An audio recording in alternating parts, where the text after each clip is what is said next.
Hello বন্ধুরা, আশা করি সবাই ভালো আছেন। নন্দিনীর জীবনযাপনের আরো একটা ভ্লগে সবাইকে স্বাগত। ঠিক যেখানে শেষ করেছিলাম সেখান থেকে শুরু করব আজকের যাত্রা। এবার আমাদের একটা অটো নিতে হবে আর ঠিক হাফ অ্যান আওয়ারের মধ্যে পৌঁছে যাব আজকের ডেস্টিনেশন দোদাবেতা পিক। আবার সেই লম্বা রাস্তা ধরে আমরা এগিয়ে যাচ্ছি আর দুদিকে সারি সারি গাছ, মাঝখান দিয়ে রাস্তা। খুব ভালো লাগে এই যে এরকম যে একটা জায়গা দিয়ে এগিয়ে যাওয়া, সত্যি ভীষণ উপভোগ্য।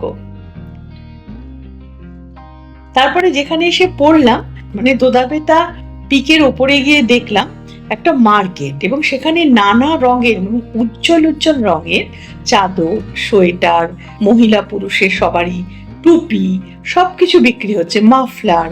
আর এত উজ্জ্বল রঙগুলো মানে ডার্ক অরেঞ্জ, ইয়েলো, ব্লু, মানে নানা রঙের রং দিয়ে যেন মনে হচ্ছে মার্কেটটা একটা সাজানো। তো এত ভালো লাগছিল দেখতে। আর ওখানকার মানুষগুলো সব ঘুরে ঘুরে দেখলাম, কথা বললাম। না সেরকম কিছু কিনিনি, যদিও খুব ঠান্ডা ছিল, আমরা তো জামা কাপড় নিয়েই গেছিলাম সবকিছু। সেই জন্য আমরা শুধু কিনলাম একটা করে সাদা টুপি। আর ওখান থেকে আমরা এবার কেনাকাটার পরে আমরা ভেতরের দিকে এগিয়ে গেলাম, যে ওখানে দেখলাম নানা রকম জিনিস, নানা রকম মানুষজন, কোথাও খাবার জায়গা। এবং একটা অদ্ভুত ভাবে দেখলাম সামনে আমাদের চলে এসছে একটা হনুমান, কোলে আবার তার বাচ্চা। বাচ্চাটাকে বেশ জাপটে, মানে বাচ্চাটা ওকে বেশ জাপটে রয়েছে। ওকে আমরা খাবার দিলাম, ও খেয়েও নিল। এখান থেকেই হচ্ছে কর্ণাটকের বর্ডার। এবার আরেকটু এগিয়ে যেতেই দেখলাম ওটাই হচ্ছে কর্ণাটক বর্ডারের ভিউ। ওখানে যখন আমরা গেলাম দেখি দূরে নীল সাদা আকাশ আর গাছের সারি, একটা সুন্দর ছাউনি দেওয়া জায়গার মধ্যে দিয়ে আমরা আস্তে আস্তে এগিয়ে গেলাম। যেখানে পড়লাম সেখানে আবার গাছ আর পাথরের উপর ছড়িয়ে রয়েছে নানা রকম ছোট ছোট গাছ, এবং ওখানে রয়েছে অনেক লোকজন। সেখানে আমরাও গিয়ে আবার নিজেদের ছবি তুললাম। এবার সবকিছু যখন দেখা হয়ে গেল, সেই প্রাকৃতিক সৌন্দর্য, তারপরে আমরা ফেরার জন্য রেডি হলাম। আর এখানকার সৌন্দর্য অতুলনীয়, মানে আমরা এতটা মানে আনন্দ পাচ্ছিলাম, আর তার মধ্যে ঠান্ডা আবহাওয়া, ভীষণ ভালো লাগছিল। তারপরে আস্তে আস্তে আমরা ওই প্রাকৃতিক পরিবেশের মধ্যে দিয়েই দোদাবেতা পিকের থেকে বেরিয়ে এসে আবার আমরা অটোতে উঠলাম। এবার আমরা যাচ্ছি টি ফ্যাক্টরির দিকে।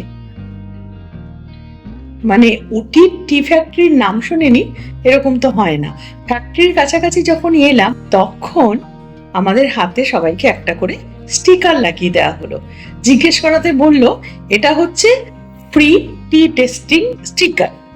মানে এই স্টিকার লাগানোর পরেই আমরা যখন ওখানে যাব, ওদের পুরো চায়ের ফ্যাক্টরি দেখার পর, ভেতরে কি কি হচ্ছে সবকিছু শেষ হওয়ার পর আমাদের ওরা চা টেস্ট করতে দেবে। ব্রিজের উপর দিয়ে আমরা আস্তে আস্তে এগিয়ে গিয়ে টি ফ্যাক্টরির কাছে চলে এলাম। ঢোকার ঠিক বাইরেই লেখা আছে দ্য টি মিউজিয়াম। হ্যাঁ, মিউজিয়াম তো বটেই, মানে ভিতরে যে প্রসেস আমরা দেখলাম, মানে ওটা একটা দেখার মতন। আর অনেক পুরনো এটা, ঠিক সেই কারণেই হয়তো এটা নাম দিয়েছে মিউজিয়াম। প্রথমেই রুমে মানে ব্রিজ দিয়ে উঠে আমরা আসলে ওপরেই গেছি, যে জায়গাটায় পড়েছি সেটা হচ্ছে ওপর, মাটি থেকে অনেক উপরে।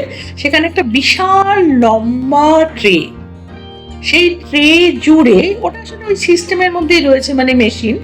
সেই ট্রে জুড়ে রয়েছে প্রচুর চায়ের পাতা। আর চায়ের পাতা মানেই আমরা জানি ওই দুটি কচি পাতা আর একটি কুড়ি, এটা থেকেই হয় সব থেকে বেস্ট কোয়ালিটির চা। তো সেরকম ভর্তি এরকম চায়ের সবুজ পাতা ওই পুরো ট্রেতে ছড়ানো। আর এই মেশিনের মাধ্যমে কি হচ্ছে, এটা শুকোচ্ছে, চায়ের পাতাটা আস্তে আস্তে শুকিয়ে যাচ্ছে। এই পুরো ট্রে থেকে চাগুলো এক সাইড থেকে মেশিনের মধ্যে দিয়ে ঘুরে ওটা আস্তে আস্তে শুকিয়ে নিচে পড়ছে।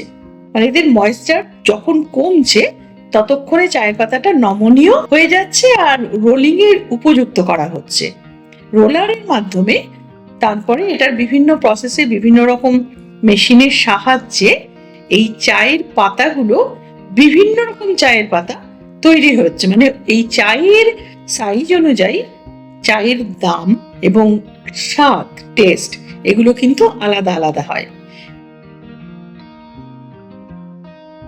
এগুলো পরপর আমরা দেখতে দেখতে সেই দোতলা থেকে নিচে নামতে নামতে ঘুরে ঘুরে যেখানে আমরা একদম নিচে এলাম, সেখানে দেখলাম এমন একটা মেশিন রয়েছে যেখানে নিচে রয়েছে 4-5টা বস্তা।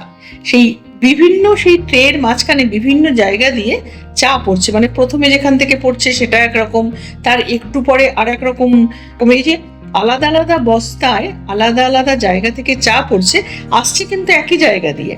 এই যে পড়ছে এদের প্রত্যেকের সাইজও আলাদা এবং এদের প্রত্যেকের টেস্টও আলাদা এবং সেই হিসাবে দামও আলাদা। এরকম ভাবে যে এটা তৈরি হয় সেটা কিন্তু আগে আমরা জানতাম না, এটা একটা নতুন জিনিস জানলাম। আমরা যারা এতক্ষণ সবাই ভিড় করে দেখছিলাম তারা সবাই আস্তে আস্তে এবার চা টেস্ট করলাম, মানে নিচে গিজগিজ করছে মানুষজন, আমাদের সবাইকে একটা কাপে করে আমাদের চা দেয়া হলো, আমরা সবাই টেস্ট করলাম। সত্যি এরকম চা বোধহয় আগে খাইনি, এত ভালো টেস্ট। তো এই বিশাল ফ্যাক্টরি থেকে চা নিলাম, প্রচন্ড ভিড়, প্রচুর মানুষ, কত রকম চা, আর কি সিস্টেমে যে ওরা চা দিল, মানে আমরা যেখানে চা বুক করলাম সেখানে একটা নাম্বার পড়লো এবং নিচে যখন আরেক জায়গায় আমরা এসে পৌঁছলাম ওখানে দেখলাম প্যাকেট করা আর কিছু নাম্বার দেওয়া, এবং ওরা নিখুঁতভাবে এত মানুষের মধ্যে একটা ওর দিকে না দিয়ে প্রত্যেককে ঠিক সে যে কোয়ালিটির চাটাকে বুক করেছে ঠিক সেই প্যাকেটটা তার হাতেই দেওয়া হচ্ছে। তার ঠিক পাশে চকোলেটের শপ, চকোলেট কিনলাম আমরা সবাই, নানা রকম চকোলেটও কেনা হলো। আর আমরা তো এমনিও জানি যে উটিটা আসলে চা, চকোলেট আর বিভিন্ন রকম তেলের জন্য বিখ্যাত, মেনলি চা আর চকলেট। এরপর আমাদের ভীষণ মজা হলো, মানে একটা নতুন জিনিস দেখলাম ওখান থেকে। তারপর আমরা বেরিয়ে গেলাম, ড্রাইভারকে আবার বললাম খুব খিদে পেয়েছে, যে আমাদের একটা ভালো রেস্টুরেন্টে আমাদের নিয়ে যা। একটা লম্বা রেস্টুরেন্টে ড্রাইভার আমাদের নিয়ে গেল। এবার সেই যে লম্বা রেস্টুরেন্ট, ভেতর থেকে পুরো লম্বা, তার ভেতরে আমরা ঢুকে পড়লাম। রিধি তো দৌড়ে গিয়ে বসেই একদম মেনু কার্ড নেড়ে চেড়ে দেখতে শুরু করলো, খাবারও পছন্দ করলো। আর আমরা তো টায়ার্ড, আমাদের আর মনে হচ্ছে যা পাই তাই খাই, বাট ও তো প্রচন্ড এনার্জি, স্বাভাবিক, ও তো বাচ্চা, ও প্রচন্ড উৎসাহে ওর মায়ের পাশে বসে বসে ও মেনু কার্ড দেখতে শুরু করলো। যাই হোক, খাওয়া দাওয়ার সাথে সাথেই আজকের জার্নিটা শেষ করছি। কালকে শুরু হবে আরও একটা নতুন জার্নি। দেখা হচ্ছে নতুন ভিডিওতে। সবাই ভালো থাকবেন। আর হ্যাঁ, কেমন লাগলো আজকের ভিডিও কমেন্ট করে জানাতে ভুলবেন না।